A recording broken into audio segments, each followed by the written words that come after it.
High, আমি moon. Welcome to my what I it in a day vlog.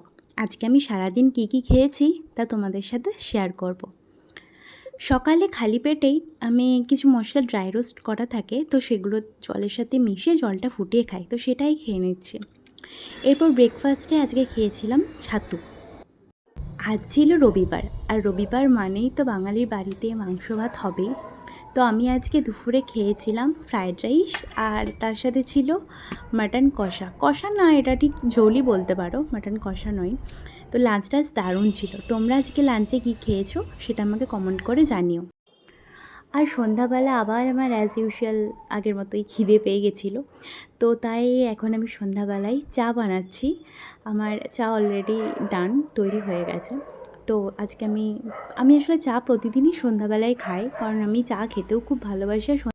আর সন্ধ্যাবেলা আমার 1 cup চা লাগেই। আর আজকে চায়ের সাথে ছিল বিস্কিট আর একটা মাফিন। তো এটা দিয়ে আমি আজকে চা খেয়েছি। আর আজ রাতে ডিনারের জন্য আমি বানিয়েছিলাম হোয়াইট সস পাস্তা। এটা দারুণ হয়েছিল খেতে। এবার ডিনার করার আধ ঘন্টা পরে আমি আবার সেই জলটাই খাই, মানে সকালে খালি পেটে আমি যে মশলা জলটা খেয়েছিলাম সেটা। সো আজ এটুকুই। Stay safe and healthy. You again.